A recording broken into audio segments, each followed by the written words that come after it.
Hola mis amigos, muy buenas tardes o muy buenas noches o buenos días o buenas madrugadas, dependerá el día, el momento, el lugar donde lo estén viendo, pero tengan ustedes una cordial bienvenida, les extendemos una cordial bienvenida a esta clase del manual Ven Sígueme, una semana más del manual, una semana más de la clase del Nuevo Testamento. Ya estamos a fines de abril, lo que viene a ser el 24 de abril al 30 de abril. Así que les damos una cordial bienvenida a esta clase que el día de hoy veremos de Juan capítulo 7 al capítulo 10.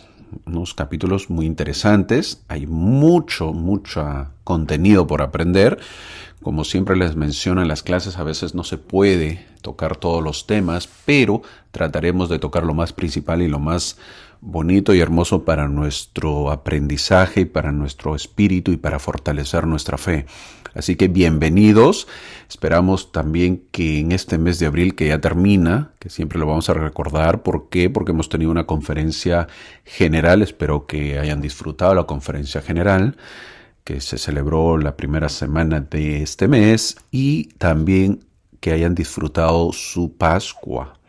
Hicimos un tema que viene a ser la Pascua de la Resurrección, la cual se espera este año que hizo la primera presidencia que se pueda celebrar diferente. Por eso que yo sepa fue la primera vez que se nos manda a casa después de una hora de sesión dominical, ¿verdad? Solamente tuvimos una hora y luego se nos mandó a casa. La idea es poder celebrar una bonita Pascua y que obviamente esas tradiciones puedan ir creciendo en nosotros.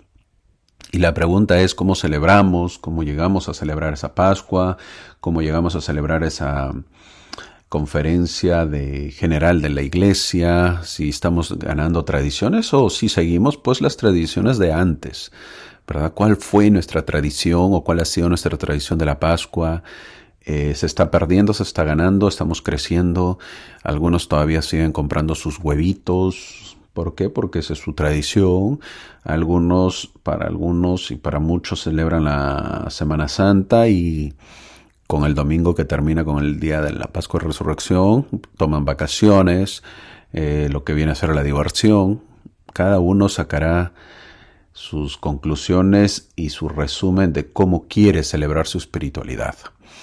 El día de hoy veremos la clase que está muy cargada, pasando al tema, y veremos la clase titulada por el manual viene a ser Yo soy el buen pastor. Hablaremos de ovejas de repente. A ver, vamos a ver. Eso está basado en Juan capítulo 10, versículo 11. Yo soy el buen pastor. El buen pastor su vida da por las ovejas. Fin del versículo. Jesús siempre dijo, yo soy el buen pastor. El buen pastor su vida da por las ovejas. El día de hoy tenemos 3 capítulos del libro de Juan y trataremos de resumirlo en algunas historias como son la historia de la mujer adúltera, que es una historia muy conocida.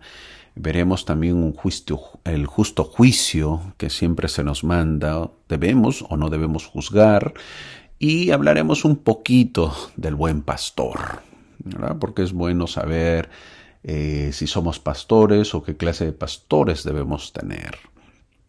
Así que empecemos la clase.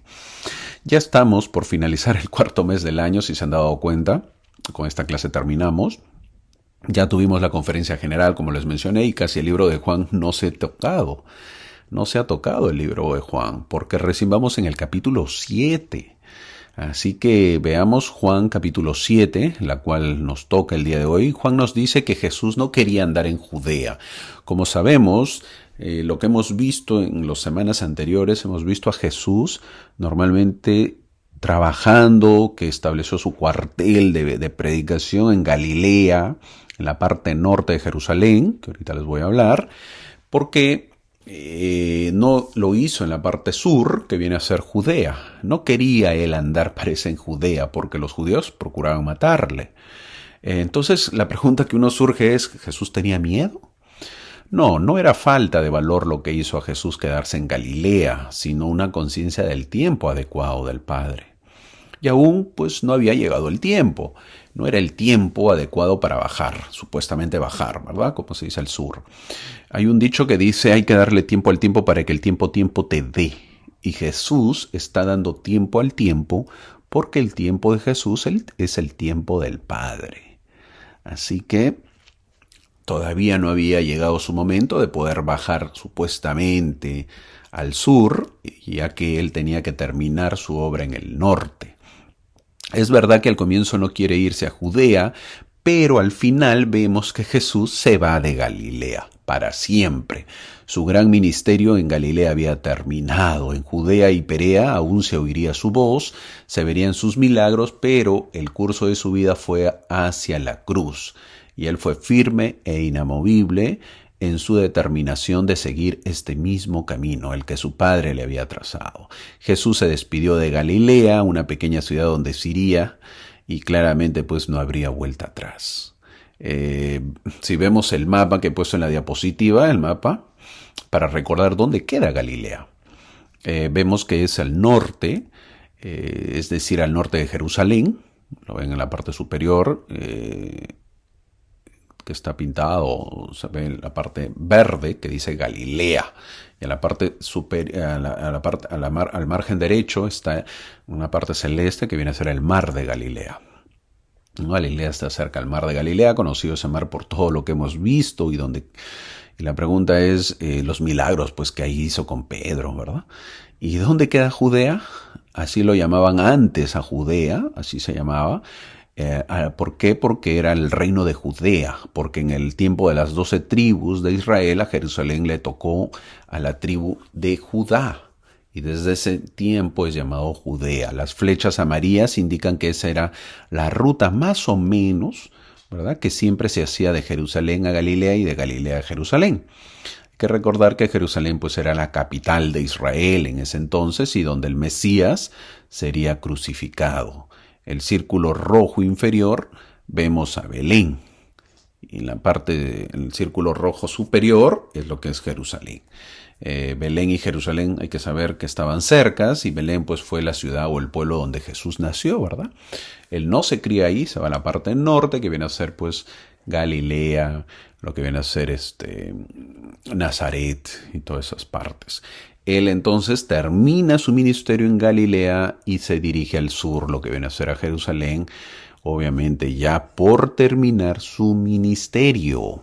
Y eso lo vamos a ver ahorita un poquito más. Vamos a ver el tiempo. ¿En qué tiempo estamos? En Juan capítulo 7, en el versículo 2, menciona que la fiesta de los tabernáculos de los judíos estaba cerca.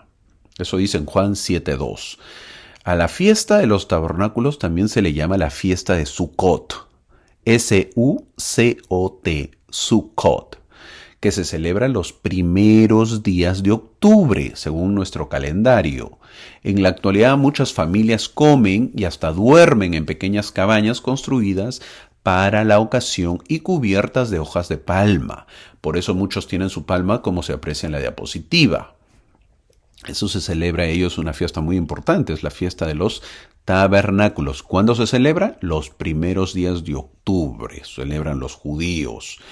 Juan nos dice que se iba a celebrar la fiesta de los tabernáculos, que era una celebración alegre que duraba una semana. Era una fiesta muy grande cuando las familias acampaban en tiendas para recordar la fidelidad de Dios hacia Israel durante su caminar por el desierto. La fiesta de los tabernáculos era una de las 3 fiestas grandes que atraían a los judíos a Jerusalén. Los otros eran, pues, como ya lo mencioné, la Pascua, era muy grande la fiesta de la Pascua, y la fiesta de la fiesta de Pentecostés. O sea, 3 fiestas importantes o grandes tenía Israel.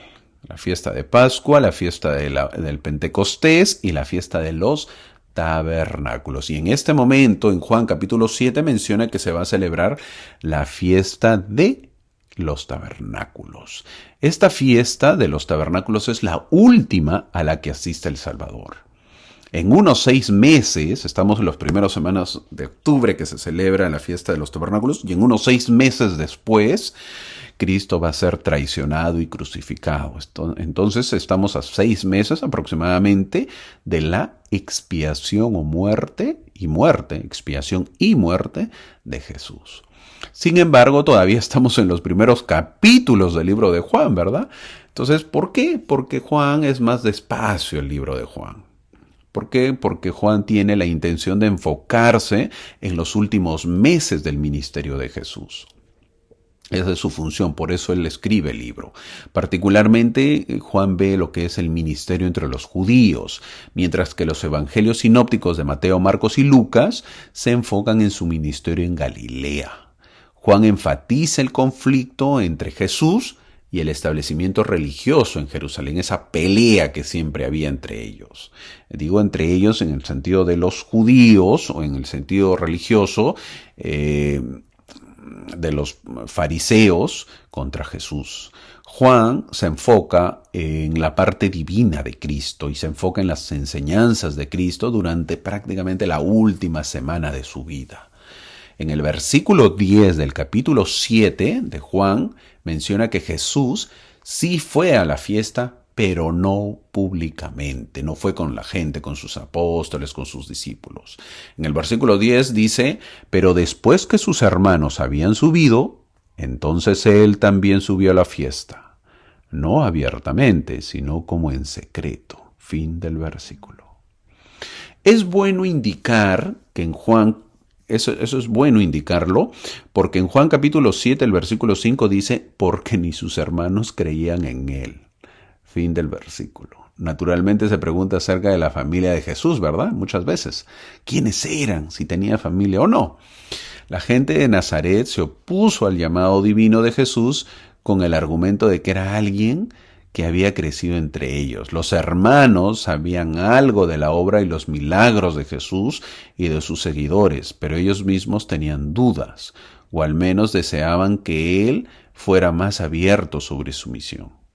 Pero evidentemente los hermanos se convirtieron poco después, porque Lucas registra que inmediatamente después de la ascensión de Cristo al cielo, la iglesia se reunió en oración y súplica, dice, con las mujeres y María, la madre de Jesús, y con sus hermanos.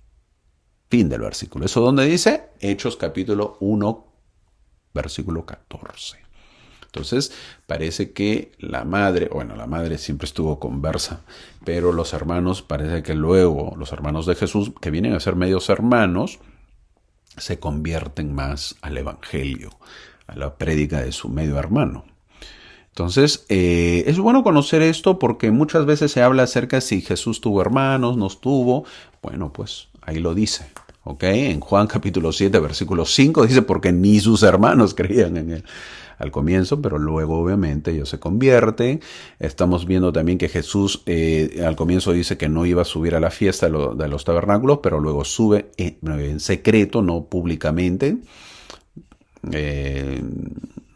Llega a subir y se despide de Galilea. Ahora, a estas alturas Jesús ya era conocido, hay que entenderlo. Para muchos decían que era bueno y para otros decían que engañaba al pueblo. Eso dice el versículo 12. Pero Jesús nunca se intimidó proclamando la verdad. Él siempre proclamaba la verdad, digan lo que diga. En Juan capítulo 7, en el versículo 15 dice, ¿cómo sabe este letras si nunca aprendió? Se hacen la pregunta los líderes judíos, fin del versículo. Para los judíos lo que más les impactó es que Jesús sabía, pero que no había asistido a la escuela de la sinagoga. La pregunta que ellos hacían era, ¿quién le había enseñado? ¿De dónde había aprendido? ¿Quién había sido su maestro? Porque en la escuela no lo conocían. No lo conocían entre los grandes pues de esa época y lo veían obviamente que era un hombre preparado, un hombre que sabía. Entonces era un insulto a la sinagoga, porque la sinagoga se entendía para esa época era pues la universidad de las escrituras. Entonces esa pregunta ellos tenían. Y lo que más cólera les daba obviamente que venga alguien, en este caso Jesús, que sepa más que ellos, pero que no haya aprendido en su escuela, que viene a ser la sinagoga. Eso obviamente les chocó, ¿verdad? Les chocó porque ellos se creían pues que la única forma de aprender era en la sinagoga. Jesús nunca asistió a un seminario teológico, nunca se graduó de una escuela de teología, donde se enseña obviamente acerca del tratado de Dios. No fue preparado para el ministerio en el sentido tradicional. Su aprendizaje religioso no nació de la sabiduría de los hombres. Ante ello Jesús les hace preguntas. Ante eso que les dice, Jesús les hace preguntas. En Juan capítulo 7, en el versículo 19, les dice: ¿No os dio Moisés la ley y ninguno de vosotros cumple la ley? ¿Por qué procuráis matarme? Fin del versículo. En otras palabras, ¿por qué se enojan conmigo? Qué hipocresía, ¿verdad?, que demuestran los judíos. Acusan a Cristo de violar el sábado, el día de reposo, mientras ellos cometen asesinato en sus corazones. Son los que colarían, pues, con el cernidor un mosquito, pero ellos mismos se tragarían un camello prácticamente. ¿Qué es peor? Entonces nos hacemos la pregunta: ¿hacer un milagro en sábado, en el día de reposo, o tramar el asesinato del Hijo de Dios? ¿Cuál es peor? Jesús no rompió ningún mandamiento, a diferencia de los judíos que violaban los mandamientos. De hecho, eran culpables. Directa o indirectamente, ellos eran culpables de quebrantar cada uno de los 10 mandamientos. Y lo hacían ante Jesús, un hombre puro. ¡Cuánta hipocresía había! ¡Cuánta hipocresía!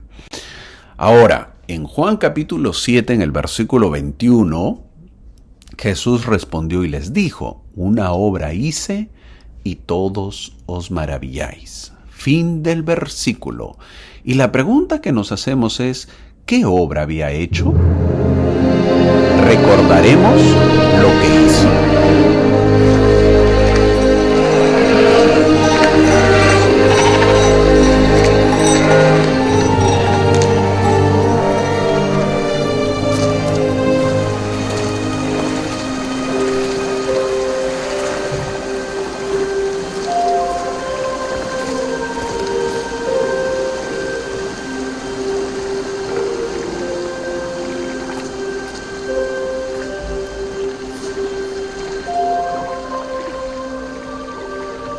¿Quieres ser sano?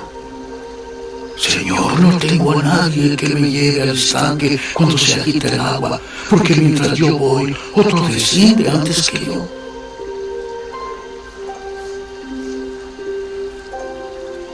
Levántate, toma tu lecho y anda.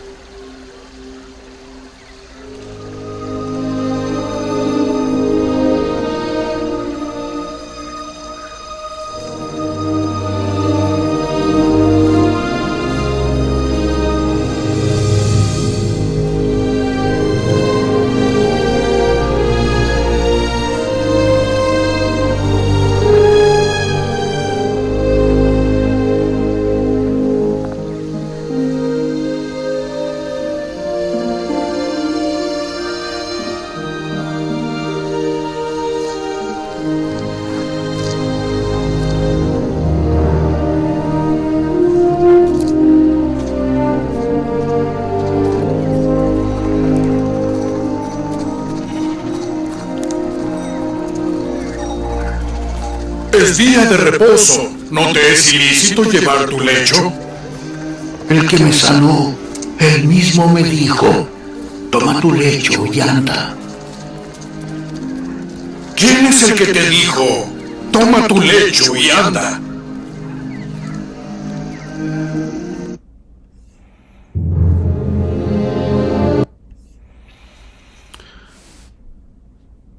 ¿Qué obra había hecho? Recordemos lo que hizo. El paralítico de Betesda, que lo vimos en Juan capítulo 5, el versículo del 2 al 12, lo cual ya lo vimos. Hasta ese momento, Jesús no había realizado muchos milagros entre los judíos de Jerusalén. La única obra a la que se hace referencia aquí es la curación del paralítico junto al estanque de Betesda, que lo vimos en Juan capítulo 5. Y eso es lo que les perturbaba. Este milagro aún los perturbaba. Deberían creer en Él, por eso, o lo rechazarán por violar su día de reposo, su sábado. ¿Por qué procuráis matarme? Como Él sanó a un hombre en día de reposo, los gobernantes querían matar a Jesús. Juan capítulo 5, versículo 16. Y por esta causa los judíos perseguían a Jesús y procuraban matarle, porque hacía estas cosas en el día de reposo. Fin del versículo. ¿Esto era el deseo de la multitud? No. La multitud no sabía esto, pero los líderes judíos sí, aunque lo negaban. Los líderes judíos son los que buscaban matarlo. Me encanta la parte donde le dice Jesús al paralítico, toma tu lecho y anda. Y él se para, quiere irse, pero mira hacia abajo su lecho, como quien decirle, es día de reposo, no puedo coger el lecho no puedo recoger mi lecho según la costumbre, la ley. Y Jesús indirectamente también lo mira abajo y le dice, te di una orden, ¿verdad? Recógelo. Y obviamente cobra valor el paralítico, el anciano, y se va. Inmediatamente pues vienen los judíos, los líderes, y le dicen, hey, no se alegran. O sea, ¿hasta qué punto estamos? No se alegran por el milagro ocurrido. Ellos están viendo los errores. ¿Por qué coges el lecho? No, pero yo soy paralítico. No, a mí no me importa. No nos interesa que haya sido sanado. Nos importa, tenemos que cumplir la ley. ¿Y cuál es la ley? La ley que no debes llevar el lecho. Hey, me he recuperado, me han sanado, debemos estar felices, contentos. No. Esa es la hipocresía, pues. O sea, ¿qué es más importante, la ley o la persona o el ser humano? El paralítico de Betesda, gran milagro que hizo Jesús, y en base a ese milagro, obviamente los judíos procuraban matarle. Al saber que esta gente juzgaba a Jesús, él dice, Juan capítulo 7, versículo 24, no juzguéis según las apariencias, sino juzgad con justo juicio. Fin del versículo. El elder Oaks, Dallin Oaks, dijo, ¿quién es el elder Oaks? Para los que no lo saben, es consejero de la primera presidencia, el primer consejero del presidente Nelson.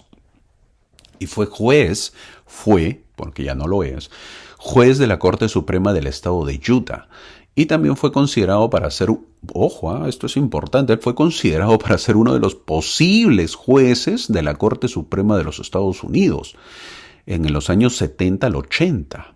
Pero cuando ya lo iban a poner su nombre, lo llamaron como apóstol. Entonces obviamente ya lo quitaron de candidato.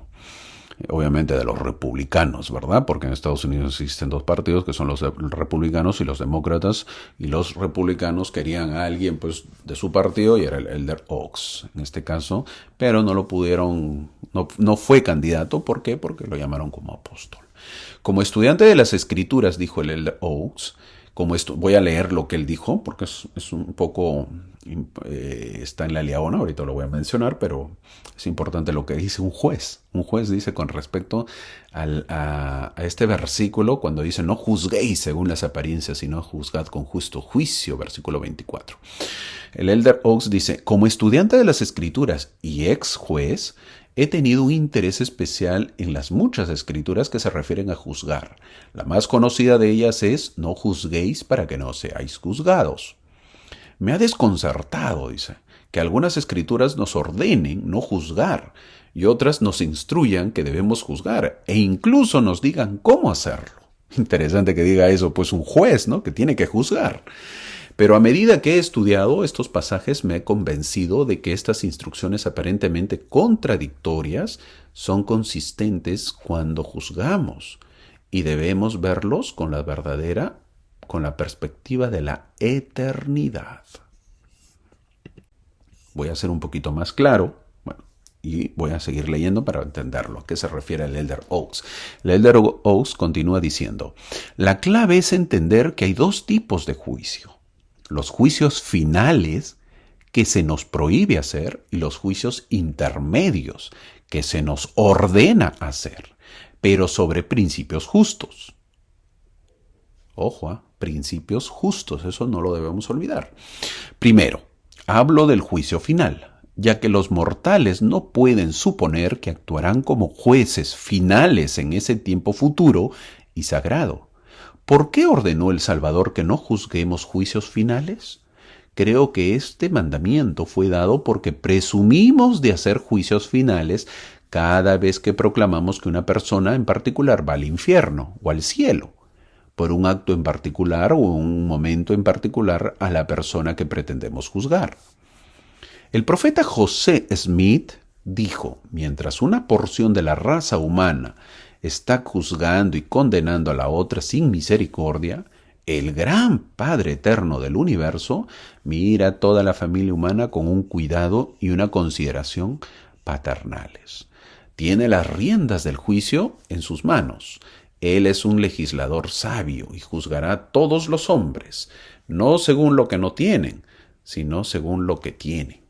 Los que hayan vivido sin ley y sin ley serán juzgados, y los que tienen una ley serán juzgados por esa ley.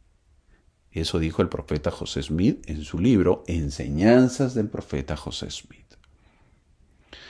Por lo tanto, continúa el Elder Oaks diciendo, por lo tanto debemos abstenernos de hacer juicios finales sobre las personas porque nos falta el conocimiento y la sabiduría para hacerlo.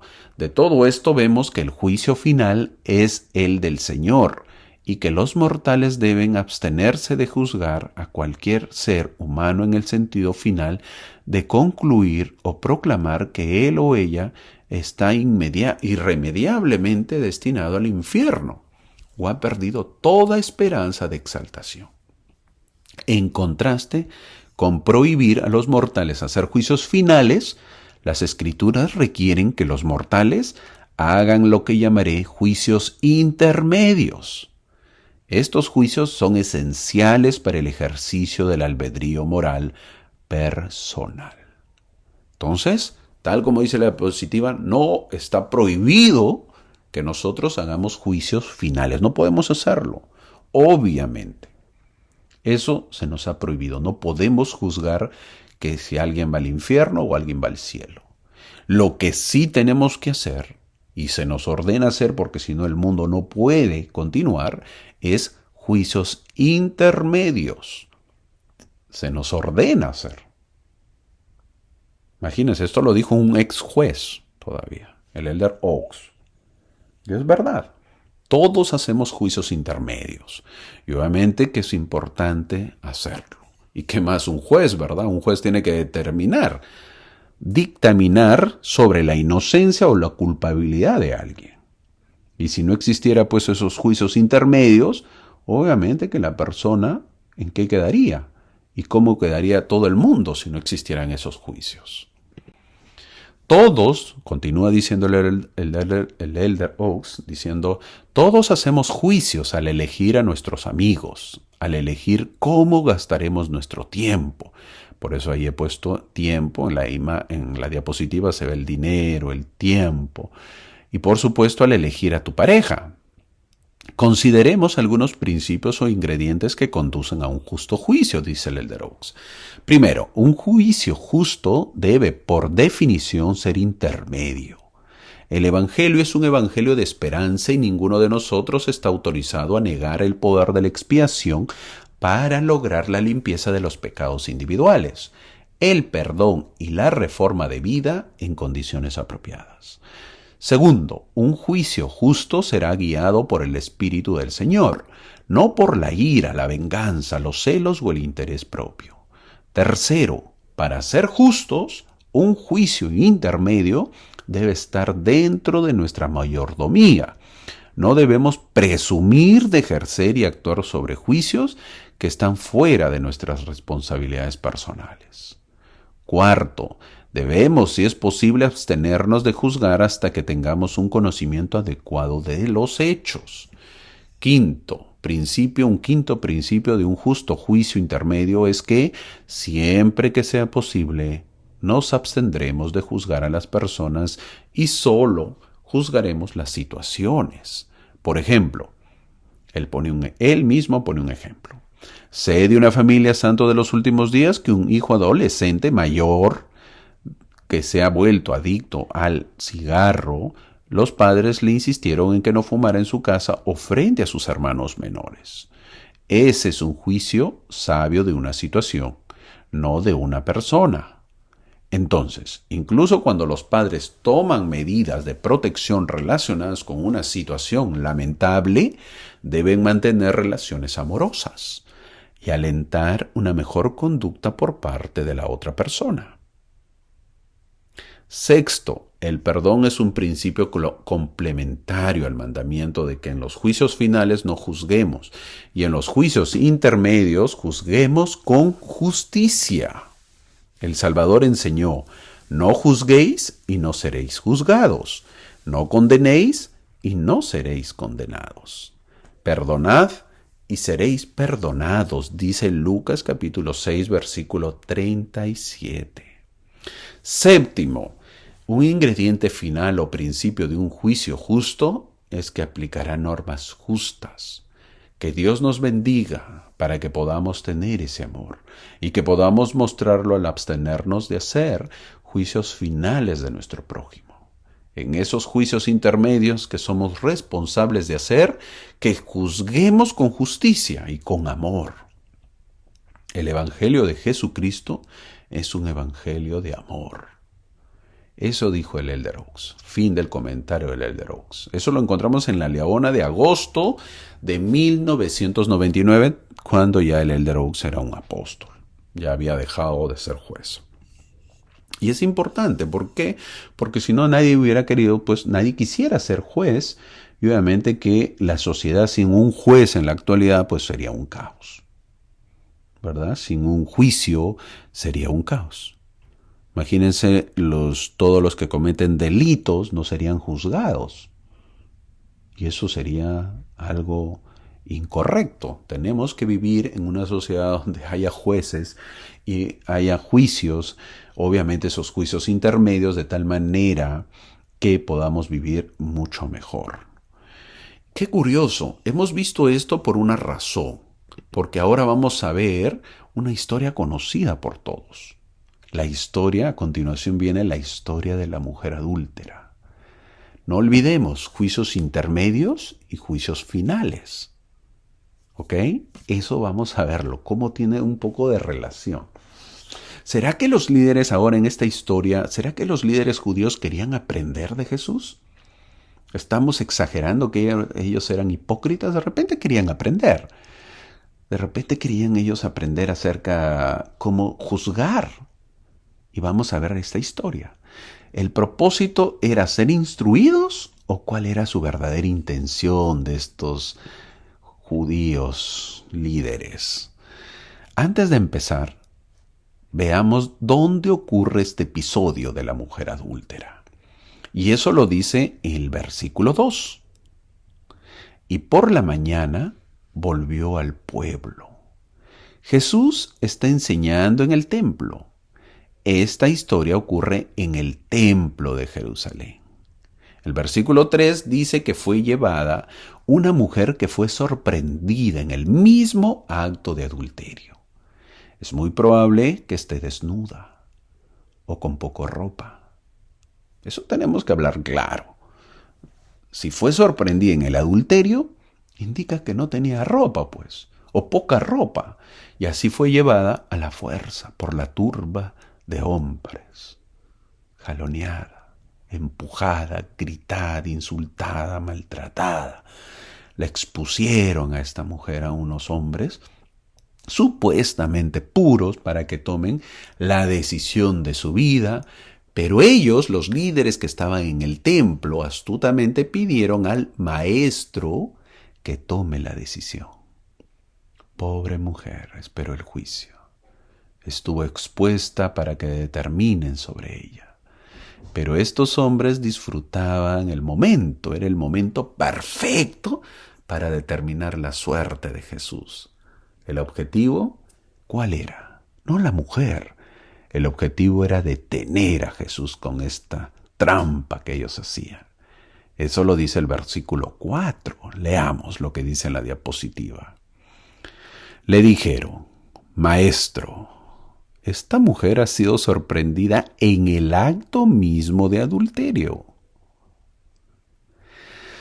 Esta es la historia de un pecado sexual. Es el 7º mandamiento de la ley de Dios. ¿Hasta qué punto estaba en función este mandamiento? ¿Había o no había dejado de ser activo? No olvidemos que el pecado siempre es pecado, esté o no esté en función. Es decir, que no podemos decir que no está en vigor, que Dios había dado una pausa para ese pecado. Eso no es así. Estos fariseos, como siempre hipócritas, le dicen a Jesús: Maestro, todavía le dice. Me sonrío, me río porque ya estos se pasan de hipócritas, ¿verdad? Le dicen maestro, como si fueran pues unos que quieren aprender. Eso es muy hipócritas ya. Como si, ¿verdad?, ellos no venían a encontrar enseñanza o no venían a aprender para elevarse, que uno busca, pues, ¿no? No venían a eso, venían para hacer caer a Jesús y tener motivos de atraparlo. Le dicen maestro y nunca lo escuchaban todavía. Luego le dicen en el versículo 5, en la ley nos mandó Moisés a apedrear a tales mujeres. Tú pues, ¿qué dices? Fin del versículo. Mencionan la ley de Moisés como si ellos obedecieran la ley de Moisés. Esto es hipocresía pura, ¿verdad? Y ellos lo eran y así vinieron a Jesús. Es increíble, es increíble. No fue Moisés quien ordenó el apedreamiento de los adúlteros, fue Jehová. No se les olvide, las palabras el adúltero y la adúltera ciertamente serán muertos, dice en Levítico capítulo 20, versículo 10.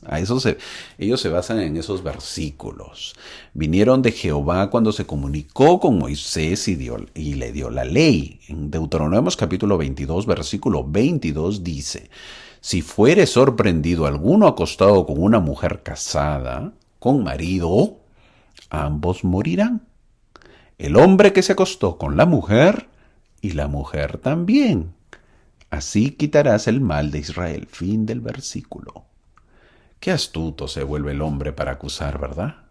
Qué astutos eran estos que venían con la mujer para acusarla.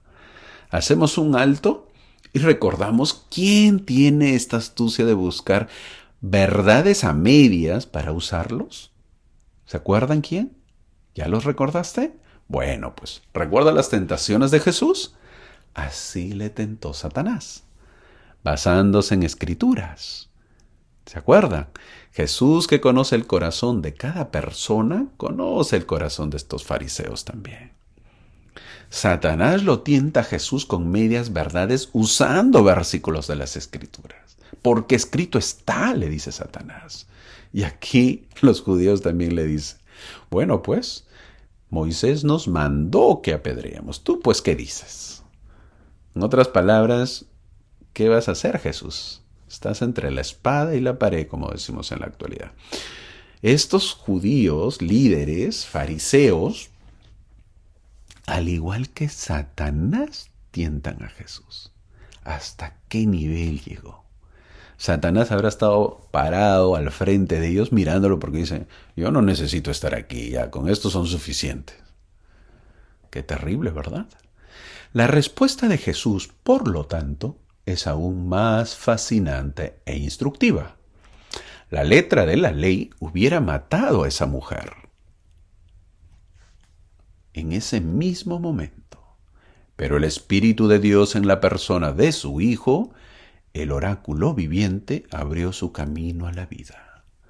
En un tiempo cuando Israel estaba gobernado por un juez justo, es decir, Moisés, cuando el Señor estaba tratando de enseñarle al pueblo la diferencia entre lo santo y lo profano, eso dice Levítico 10, versículo 10, y cuando no se podía tolerar la desviación de la ley, Jehová mandó que se diera muerte a los adúlteros. Irónicamente, Cristo es tentado a ajustarse a la misma ley que le dio a la generación anterior. Es curioso porque Jehová dio esta ley y ahora Jesús es tentado por esa misma ley. Qué curioso, ¿verdad? ¿Qué respondería Jesús? ¿O es que Jesús dio leyes así de malas? ¿La ley no era buena acaso? Es decir, ahora Jesús enfrenta la ley que él mismo había dado hace unos cientos de años atrás. ¿Qué dices, maestro? Esta gente exigía a Jesús que juzgue a la mujer.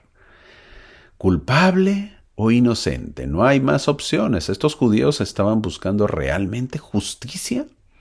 El versículo siguiente nos aclara. En esta historia no se ve querer un juicio justo, sino se ve el desprecio a una mujer aterrorizada, sin velo, con sus trapos, y fría a la curiosidad de una turba. Estos hombres cometen un terrible error en llevar a una mujer a un hombre puro y tierno. Qué terrible se habrá sentido la mujer. En Juan capítulo 8, en el versículo 6, esto decían tentándole, para tener de qué acusarle. Fin del versículo. Esto no era porque buscaban instrucción, sino estaban buscando maneras para acusarle.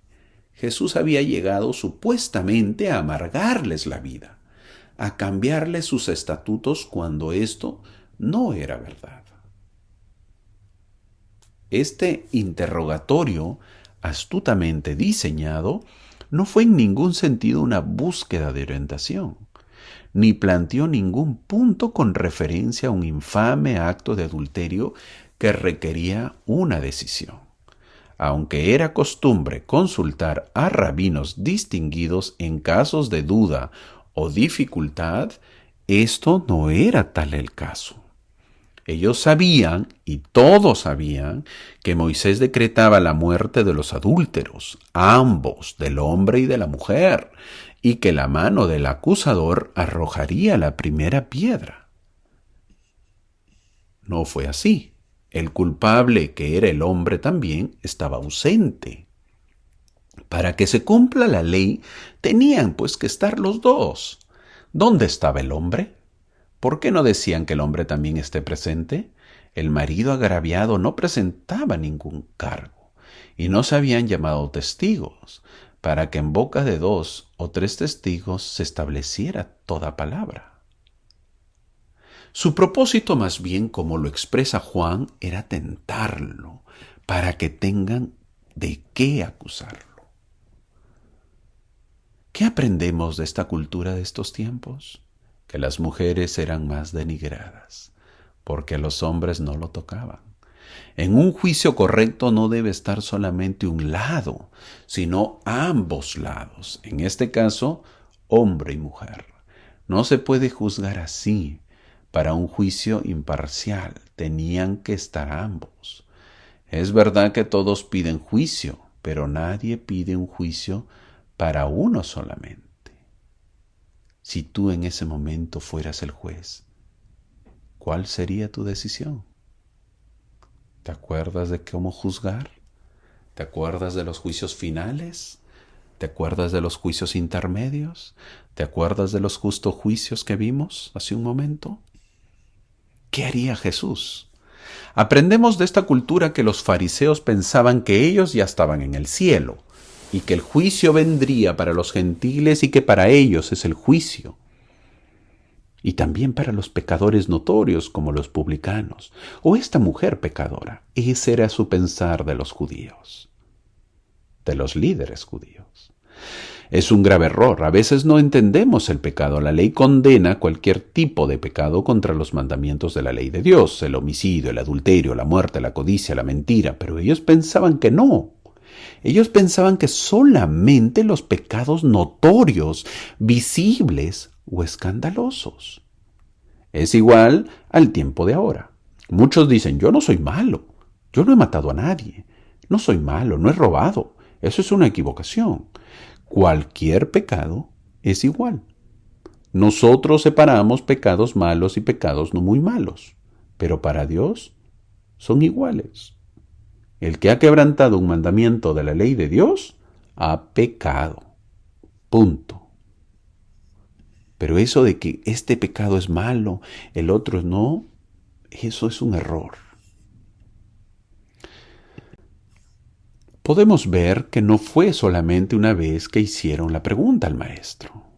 Estos estaban determinados a poderlo hacer caer al maestro. Insisten en su pregunta. Jesús da tiempo para pensar bien lo que estás haciendo. Ellos continúan presionándolo para que dé una opinión. En Juan capítulo 8, versículo 7 dice, el que de vosotros esté sin pecado, que le arroje la primera piedra. Fin del versículo. Jesús demuestra su sabiduría y él sabe que sus enemigos criticarán cualquier frase que pronuncie. Por lo que sabiamente pone el peso de la responsabilidad sobre ellos, al mismo tiempo que muestra una sensible preocupación por la vergüenza de la mujer. Mientras que ella había sido el centro de atención de un escándalo público y un juicio, ahora podía regresar tranquilamente a casa y con el estímulo del Salvador, arrepentirse de sus pecados. Ese era el objetivo, el arrepentimiento. En esta historia verdadera que ha pasado a la historia, hay muchas frases conocidísimas y usadas hasta la fecha. ¿Cuál es esa frase? Quien esté libre de pecado, que tire la primera piedra. Esta frase la usan todos. Muchísima gente la usa hasta el día de hoy. Ahora, cuando Jesús les dijo que el que estaba libre de pecado les dijo que tire la primera piedra, y poco a poco se fueron yendo. Qué grande es el poder de la conciencia, ¿verdad? Empezaron a huir a sus conciencias tan fuerte y se empezaron a ir. Se fueron uno a uno, desde los más viejos primero dice. ¿Por qué los más viejos? Porque los viejos tienen más pecados que los jóvenes. Ellos se sintieron incómodos, empezaron a darse cuenta cómo el Señor miraba sus corazones, como si sus corazones se hubiesen abierto y el Señor los examinaba. Su plan no funcionaba. Todos se retiraron y quedó solo, dice la Escritura. Pregunta, ¿Jesús era libre de pecado? ¿Tenía pecado Jesús? No, ¿verdad? Entonces, ¿por qué no tiró la piedra Jesús? Yo le hago el reclamo, ¿verdad? ¿Por qué no la tiras tú?, le hubiera preguntado. Yo, si estuviese allí, me espero con mi piedrita y la reclamo. ¿Sí o no? Todos hubiéramos hecho lo mismo. Pues bueno, ok, ya, está bien. No puedo tirar yo la piedrita, pero le reclamo, ¿verdad? Bueno, amigo, ya nos pusiste en ridículo. Ahora pues te toca a ti. Era lo justo, ¿verdad? Pero Jesús, pudiendo tirar la piedra, no la tira. Él no condena. Él no se va. Se queda. La mujer debe estar temblando mucho más. Creo que habría pedido que se queden los que se fueron, porque se quedó el más puro de puros. Por lo menos los otros eran pecadores como yo, pero se quedó el más puro de puros. Se quedó el santo con la piedra. Y él la puede tirar. El único con autoridad en la tierra y en el cielo. Si Dios fuera justo, tira la piedra. Eso es justicia. Ese es el Dios que nos enseñaron. Pero a Jesús se le cae la piedra y no la tira, porque Dios es misericordioso. Yo tampoco te condeno. Así que, amiguito, coge tu rocón y ándate nomás. Jesús se queda con la mujer. La mujer no huye, se quedan a solas. Jesús sí la puede juzgar y condenar, pero Jesús vino a dar perdón y salvación. Jesús vino a ser misericordioso. Jesús le dice, ni yo te condeno. La mujer no puso ninguna excusa, no intentó justificarse. Normalmente eso es lo que decimos nosotros, los adultos. La mujer sabía que era culpable. Y eso es el primer paso. Un gran paso. El Señor no la avergonzó más. No era necesario.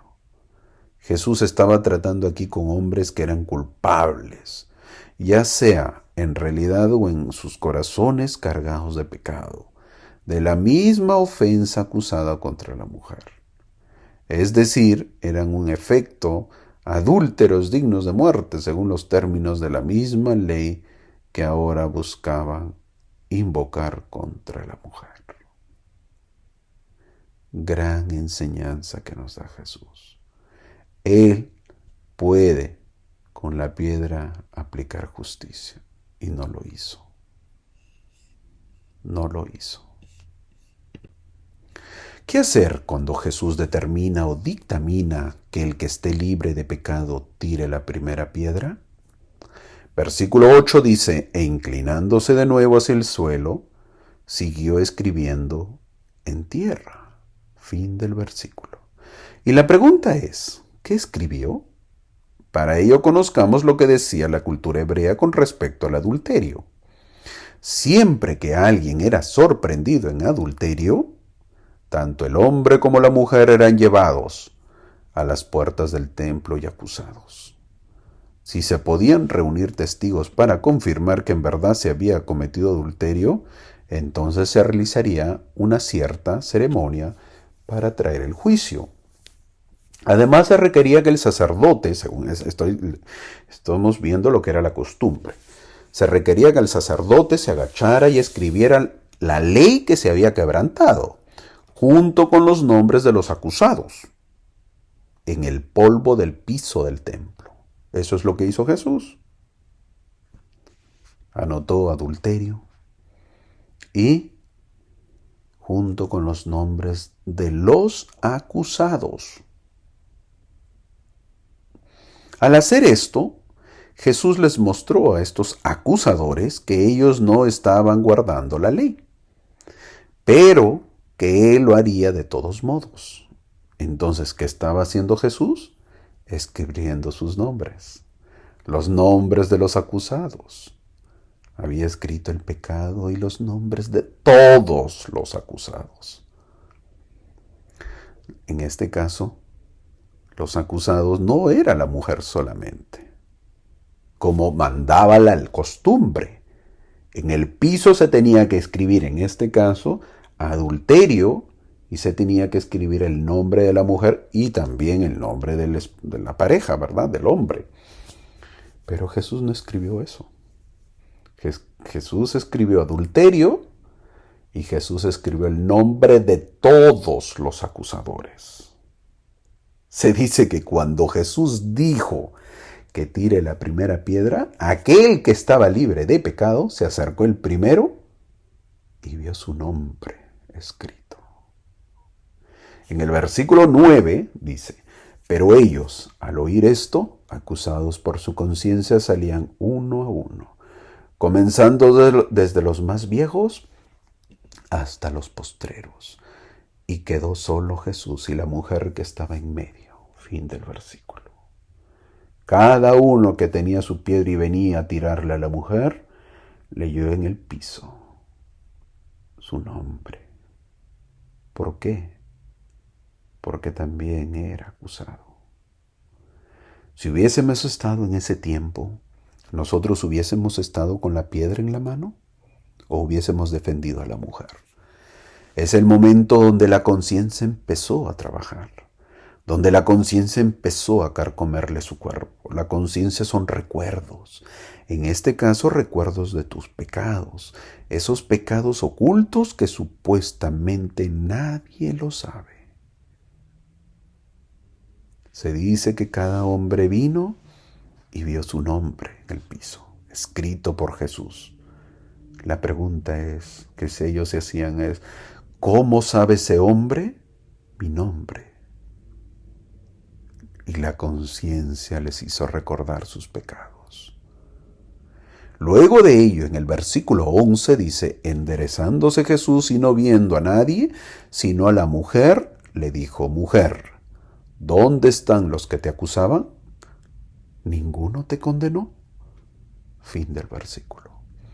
Mientras la mujer habrá sentido un nudo en la garganta y la piel erizada cuando Jesús dictó la orden de que el primero que esté libre de pecados tire la primera piedra. Quizás esta mujer dijo, es el fin de mis días.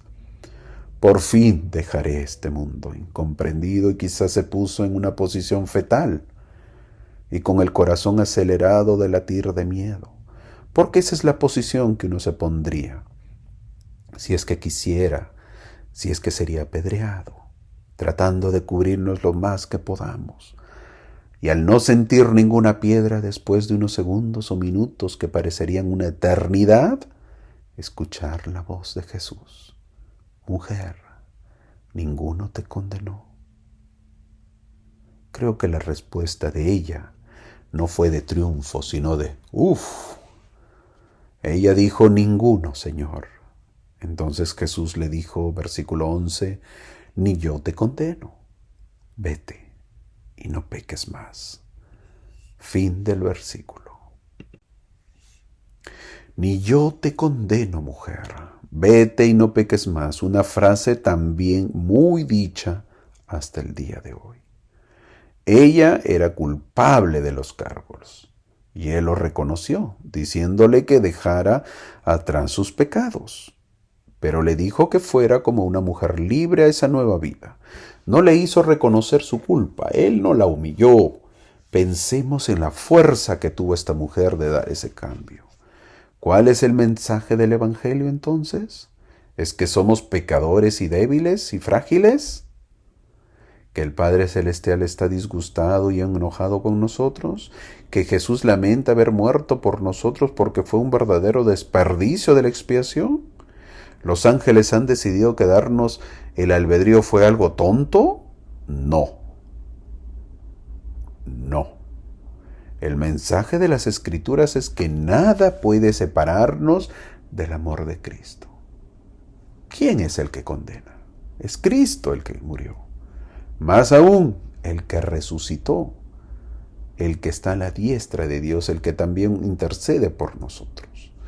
¿Quién nos separará del amor de Cristo? La tribulación, la angustia, la persecución, el hambre, la desnudez, el peligro o la espada. Es más, en todas estas cosas somos más que vencedores por medio de aquel que nos amó. Jesús no caminó con desdén por los caminos polvorientos de Galilea y de Judea, estremeciéndose al ver a los pecadores. No los esquivó.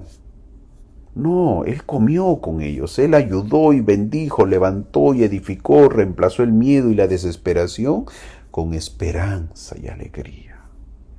Como verdadero pastor que es, nos busca y nos encuentra para ofrecernos alivio y esperanza. En ese tiempo los líderes religiosos, los fariseos, no tenían amor al prójimo. Ellos adoraban a un Dios estricto. Ellos pensaban que ellos se salvarían y el resto no. Ellos pensaban que las enfermedades eran por tener una vida mala. ¿De dónde eso habían aprendido esta gente? ¿De dónde? Ellos por muchos años estaban en la apostasía. Eso había sido su gran error. Habían tergiversado el Evangelio del Antiguo Testamento.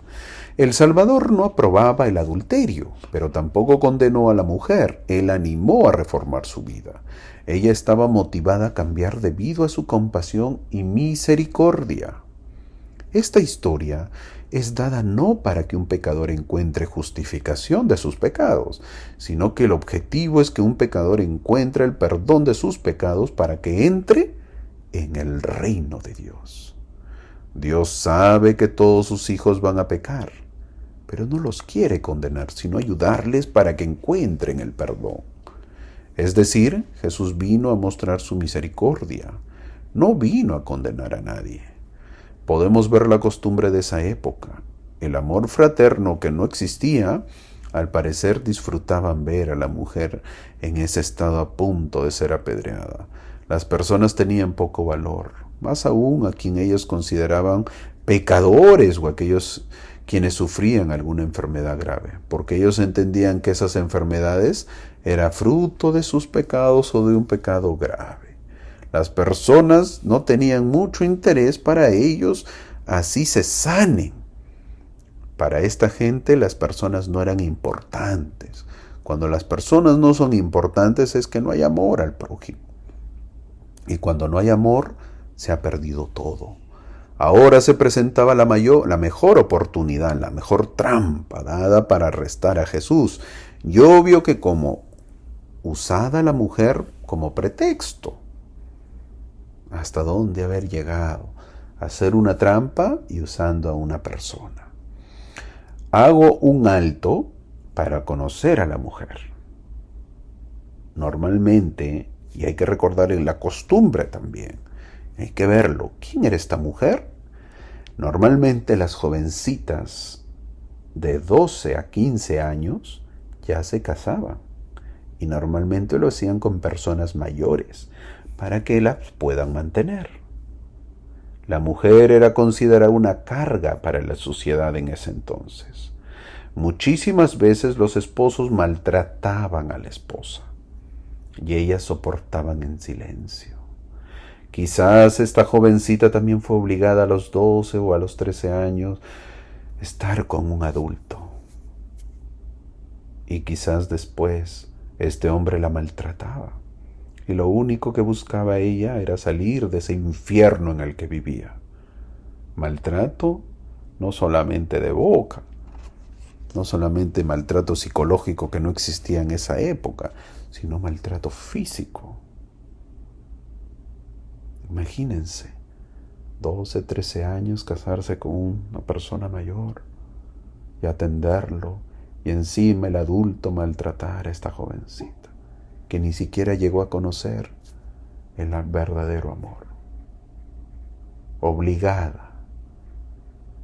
No se justifica esta mujer, pero también pensemos, ¿por qué cometió esto? Quizás quería escapar de la carga de su esposo. Quizás, no lo sabemos. Lo que estoy mencionando no está escrito. Lo que sí está escrito es la costumbre que se realizaba. No se justifica a la mujer el hecho que hace. Pero también hay que ver el contexto. Es bonito decir, bueno, la mujer cometió adulterio. No es tanto así. Las costumbres eran diferentes. Imagínense, una jovencita de 12 a 13 años casada con un hombre mayor, que prácticamente ni siquiera la conocía, ni siquiera se enamoraba. Era obligada a estar. Obviamente esa jovencita crece, maltratada. De repente este hombre la maltrataba. Llega a la edad de 18, de 20, de 25 años, cansada de vivir en esa tortura, de esa familia, de ese hogar. Y conoce a otra persona. Y justo, obviamente, en el acto llegan estos líderes judíos. No se justifica, pero quizás pudo suceder. Después de ello, viene la pregunta. ¿Fue justo lo que hizo Jesús con la mujer? La misericordia va con la justicia. La misericordia nunca se aplica al margen de la justicia. Este es el verdadero problema. El equilibrio entre la misericordia y la justicia. Debemos saber que ignoró la justicia cuando mostró, parece que Jesús ignoró la justicia cuando mostró misericordia. Parece. ¿Cuánto le costó al Señor decir estas palabras? Mujer, ni yo te condeno. Vete y no peques más. ¿Cuánto le costó a Jesús? No le costó nada. Pero estas palabras fueron las más costosas y las más difíciles que Jesús pagó. ¿Por qué? Por eso vino Jesús. Vino para pagar esos pecados.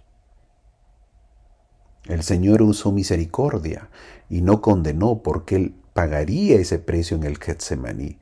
Para eso había venido, para pagar esos pecados. El cargo sobre sí esos pecados en el Getsemaní fue la expresión más grande de amor a través de la expiación.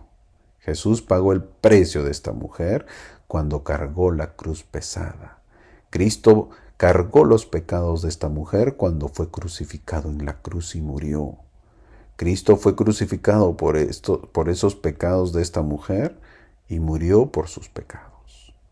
Cuando Jesús dijo, mujer, ni yo te condeno, fueron palabras muy costosas. Jesús se comprometía él mismo a pagar el precio de esos pecados, lo que ese pecado conllevaba. Si no hubiese sido así, entonces la misericordia no hubiese sido justa. La justicia hubiese reclamado lo suyo, pero no fue así, porque Cristo pagó el precio. Ahora nosotros podemos ver también estas palabras cuando le pedimos perdón a Dios por nuestros pecados y nos arrepentimos de verdad. Y el Señor nos dirá, ni yo te condeno. Esas palabras adquieren valor cuando pensamos en la expiación, cuando pensamos en su sacrificio, y es ahí cuando debemos estar inmensamente agradecidos y adorar a Dios. Jesús fue el único que pudo equilibrar entre la misericordia y la justicia, para que la justicia no reclame la misericordia. De esa manera hay un equilibrio, y no se diga que la misericordia roba la justicia. Ahora, esto es desde el punto de vista judicial. ¿Es justo lo que le diga el Señor a esta mujer? ¿Es justo que le diga el Señor esto a la mujer? Claro que es justo, porque Él asumía el compromiso de pagar la deuda. Él iba a pagar por ella. Ahora, las consecuencias del pecado de la mujer es otro tema, porque el perdón de Dios es inmediata, es instantánea, pero la restauración es otro tema. Puede ser muy larga o tal vez nunca a llegarse a producir de una forma satisfactoria.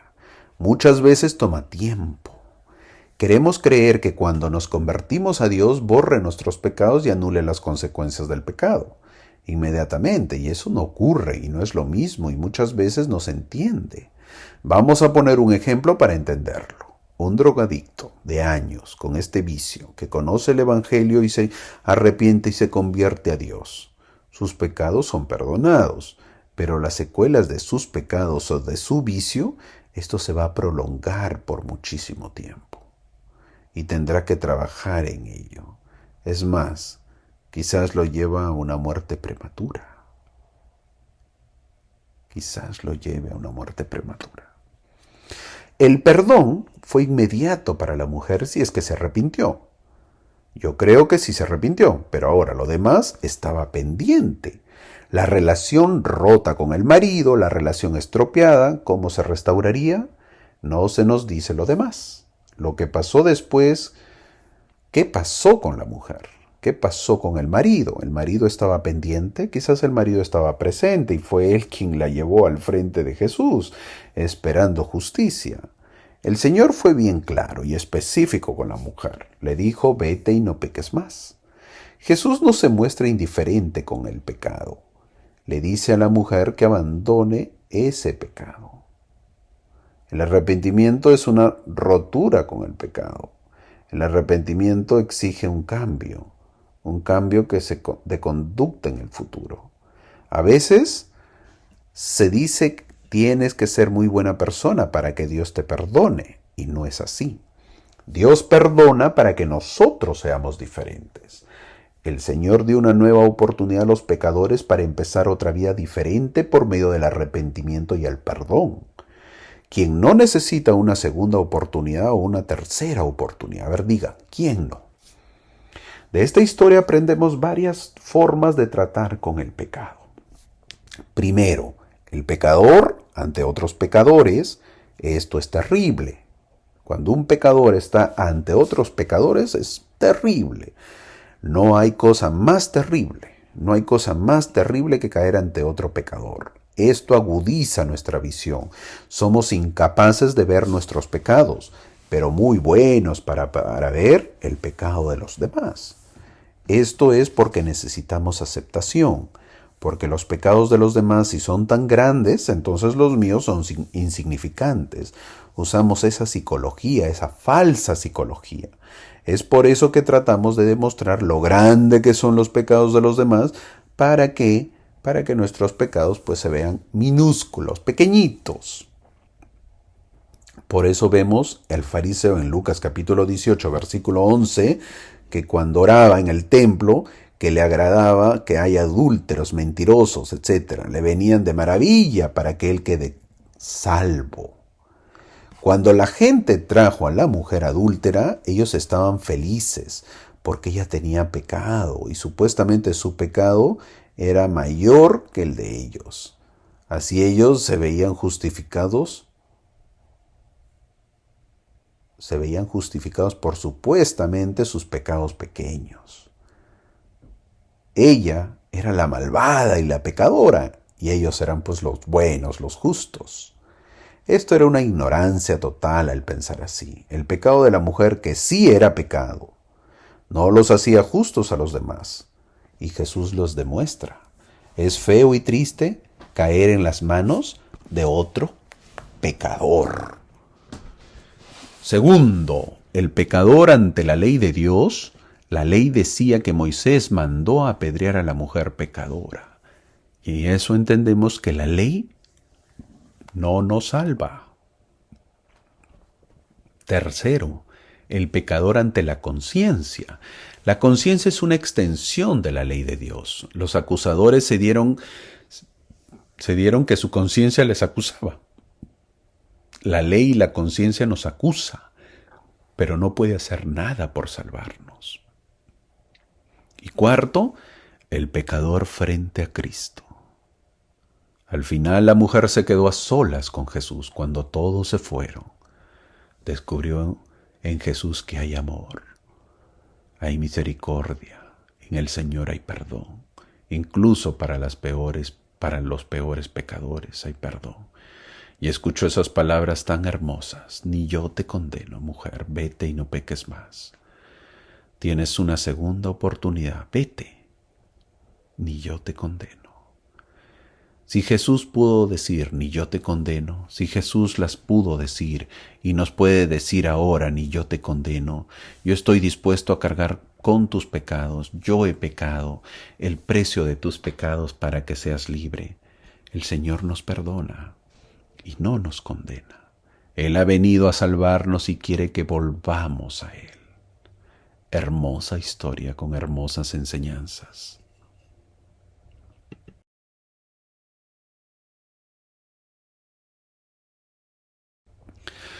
Para terminar, vamos a ver algo en Juan capítulo 10. ¿Es difícil ser pastor? Si leemos atentamente el Evangelio de hoy, la misión del pastor no es nada fácil. Hoy todos estamos llamados a hacernos una seria reflexión, la relación entre pastores y fieles. Además hay un tema que hoy no debería o debiera olvidarse. Jesús habla de que una se salió del rebaño. ¿Qué sucede para que hoy tantas ovejas dejen el rebaño de la iglesia y se salgan a buscar pastos en otros campos? Lo más fácil es culpar a los que nos dejan y abandonan la iglesia. ¿No será el momento de que seamos nosotros quienes debamos asumir conciencia de qué nos está sucediendo para que se nos vayan las ovejas? ¿Qué es lo que no encuentran entre nosotros y creen encontrarlo fuera? Debemos aprender a vivir en rebaño, a vivir con las otras ovejas. La meta de todo rebaño es que su pastor camine a su lado. Sin embargo, uno de los problemas más dolorosos por los que atraviesa la iglesia es el abandono de tantos hijos tuyos que se van de casa. Cuando uno es autocrítico, tiene que saber que cuando una oveja se va, no es por culpa de la oveja, sino que la iglesia tiene que analizar cuál es su problema. El liderismo tiene que analizar a qué se debe. Pero ¿cuáles son las causas básicas por las que las ovejas se van? La primera, la falta de vida en la iglesia. La segunda, el estilo de vida de nuestras reuniones. La tercera, no sabemos dar respuestas a las inquietudes y a las aspiraciones. Tenemos que hacernos un examen y una autocrítica también en la iglesia, de nosotros mismos. Estamos acostumbrados a justificarnos acusando siempre a los demás. Entonces, cuando en nuestros barrios, en nuestras iglesias dicen, ¿qué pasó con el hermano tal o la hermana tal que no viene? Bueno, pues, es por culpa de ella, porque nosotros estamos bien. Y eso no está bien. Es más, a veces decimos se van porque son malos. Si pensamos así, nunca vamos a mejorar. Tenemos que vivir no solamente de normas, de leyes, de estructuras. Nos dicen que otros viven lo que nosotros no vivimos. Y la gente sincera lo que busca es vida, no cumplimientos vacíos. La iglesia es para ayudar a las personas a venir a Cristo. Pero si la iglesia se centra en que vengamos a la iglesia está mal. Lo voy a decir nuevamente para que se entienda, porque quizás esto pueda hacer sentir mal. El objetivo de la iglesia es ayudar a las personas que vengan a Cristo. No es que las personas vengan a la iglesia en sí. ¿Y cómo se logra eso? Pues siendo una iglesia más participativa. Un buen pastor debe tener la vocación de pastor, la vocación de servir, de amar, de entregar su vida, de ser un siervo del Señor. Si nuestras reuniones y actividades no se centran en Cristo, que la persona venga a Cristo, no estaremos logrando el objetivo. Tenemos que lograr que la persona tenga un encuentro personal con Cristo. Voy a poner un ejemplo y quizás no guste a muchos, pero acá en Estados Unidos, por muchos años, la iglesia estaba suscrita a los Boy Scouts. Es decir, que la iglesia subvencionaba. ¿Qué subvencionar? Pagar a los Boy Scouts. Los Boy Scouts, así es el nombre, pero también se le dice el escultismo. Hasta que dejó de hacerlo y estableció que el liderismo de la iglesia lo haga. Y es lo mejor. El liderismo de la iglesia tiene que hacerlo. Las actividades son importantes, pero con objetivos del Evangelio. El buen pastor tiene que darse cuenta del hombre en su realidad. Si tú le das puras actividades a un jovencito, ¿qué sucederá?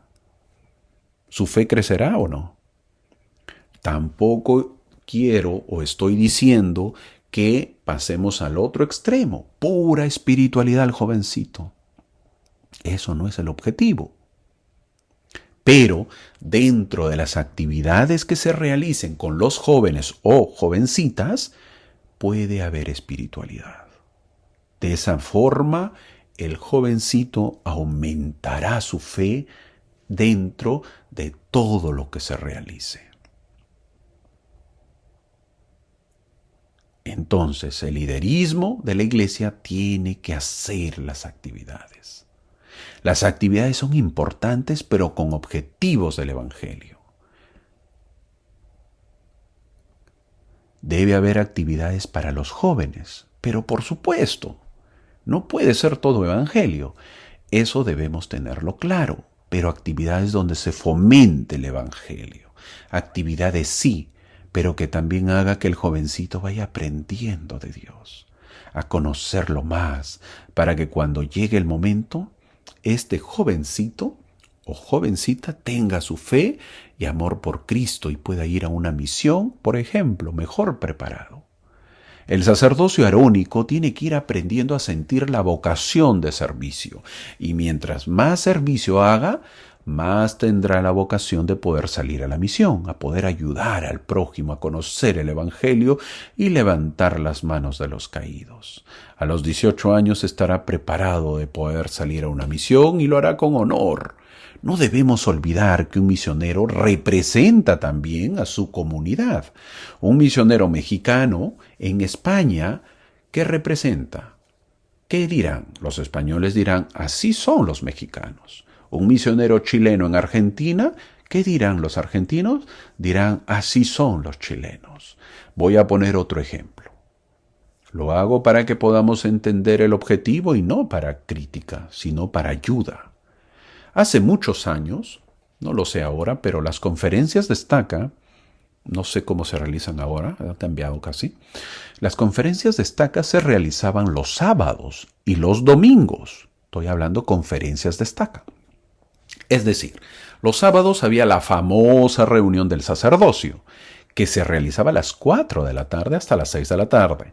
Era una capacitación para todo el sacerdocio. Eran buenísimas las reuniones, buenísimas. Yo agradezco sinceramente a estas reuniones del sacerdocio porque allí yo fui instruido por muchísimos líderes. Cuando me hablan a mí de mi capacitación que conozco, es gracias a estas reuniones. Terminada esa reunión venía la sesión de adultos, ya que se realizaba en la noche. Pero la pregunta era, ¿cuántos asistían a esta reunión del sacerdocio?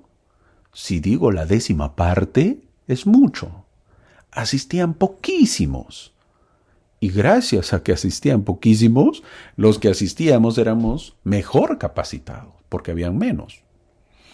Y luego el liderismo, lo curioso era esto, luego el liderismo se preguntaba, ¿por qué no asiste el sacerdocio?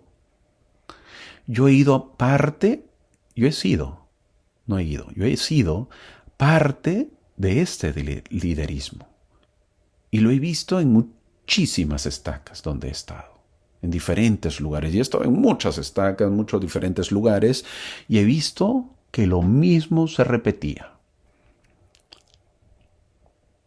Hasta que un sabio líder dijo en una estaca: la reunión del sacerdocio se realizará el domingo a las 7 de la mañana, hasta las 10, ya no el sábado, y la sesión general de la conferencia de estaca a las 11 de la mañana.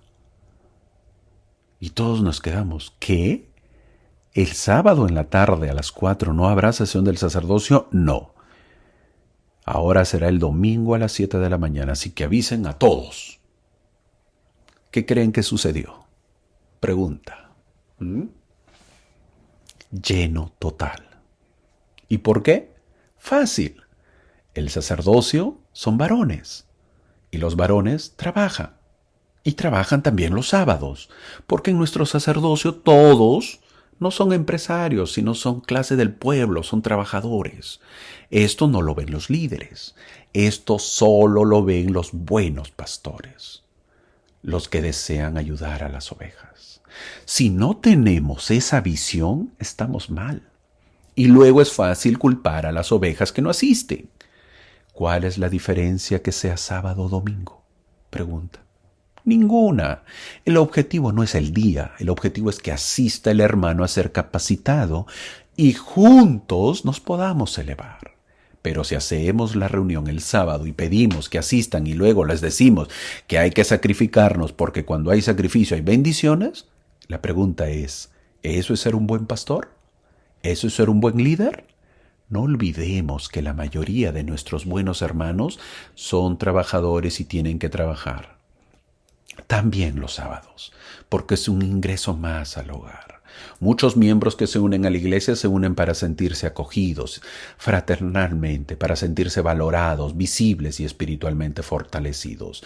Yo he tenido un obispo que tenía su camioncito, que repartía comida para animales. He tenido un presidente de estaca que tenía su moto convertido en taxi y los domingos lo estacionaba en el parqueo de la capilla junto con los demás autos. He tenido un presidente de quórum de élderes que era repartidor de pan y llegaba en su bicicleta. En fin, todos buenos hombres y tratando de ser buenos pastores. También no debemos olvidar que nuestras reuniones dominicales deben tener vida, que la Santa Cena sea lo más espiritual, para que uno salga renovado. El hombre necesita de Dios, pero también necesita sentirse considerado. Necesita del calor humano del barrio.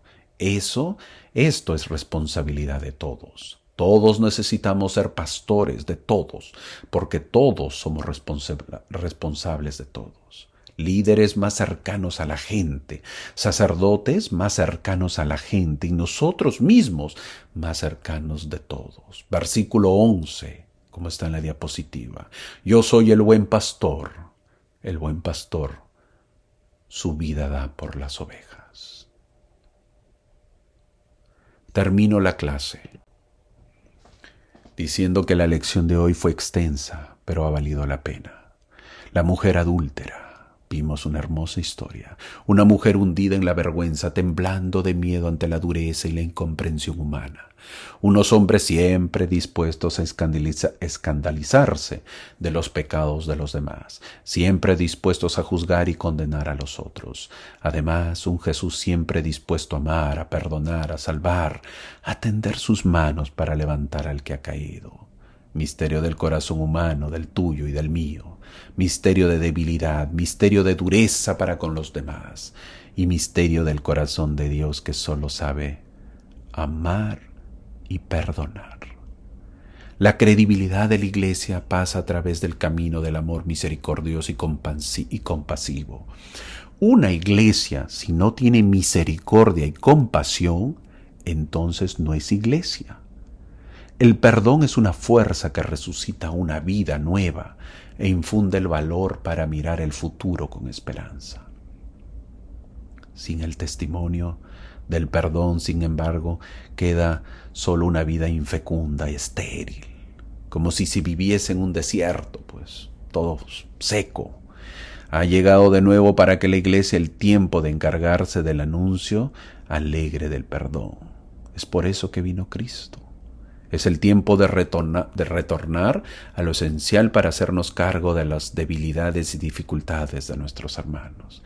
El perdón es una fuerza que resucita una vida nueva e infunde el valor para mirar el futuro con esperanza. Lo que podemos aprender de esto, todos hemos sido adúlteros, porque todos hemos sido infieles a Dios en nuestro bautismo y a nuestra fe. Sin embargo, todos debemos escuchar que también hoy nos dice el Señor, tampoco yo te condeno, vete en paz y no peques más. Amigos, hermanos, no juzguemos a nadie, no acusemos a nadie, tengamos palabras de comprensión y de perdón para todos. Jesús siempre está dispuesto a amar. La mujer pensó que su vida terminaba ese día, en ese momento, pero Jesús le volvió a dar una oportunidad más. ¿Cuántas veces Dios nos ha dado otra oportunidad? Lo que Jesús quiere decirnos es que también los pecadores tienen derecho a ser comprendidos en sus debilidades y que las piedras pueden matar a cualquiera, pero no salvan a nadie. Jesús quiere poner de manifiesto que el corazón de Dios es más grande que nuestro pecado, incluso si se trata de adulterio. Que Dios no soluciona las cosas matando, sino dando vida, levantando, sanando los corazones. Esto sí me parece maravilloso por parte de Dios. Y podríamos decir en nuestras oraciones, Señor, dame un corazón de carne en vez de un corazón con piedras. Dame unas manos que se tiendan al que ha caído. Arranca de mis manos las piedras que tengo para tirar a los demás. Haz que yo me examine mejor. En la iglesia todos somos necesarios, pero el pastor es fundamental porque es el que guía, el que tiene que ir por delante. También vimos en la historia del buen pastor. Una forma de mejorar es tener buenos pastores, es orando por ellos, orar por nuestros hermanos, sacerdotes que podemos tener y ser buenos pastores. Muchos buenos pastores en el mundo dan la vida por sus ovejas y nosotros lo tenemos en nuestros barrios. No olvidemos que Jesús no dijo, soy el pastor, sino dijo, el buen pastor. A Pedro no le dijo, gobierna mi iglesia, bien a mi iglesia, manda y ordena bien. Le dijo, pastorea mis ovejas. Un pastor debe oler a oveja. ¿Y cómo se hace eso? Abrazándolos, visitándolos, siendo parte de sus vidas y entendiéndolos. Que seamos buenas ovejas, que seamos buenos pastores, que tengamos una hermosa semana. Los esperamos la próxima clase. Muchas gracias.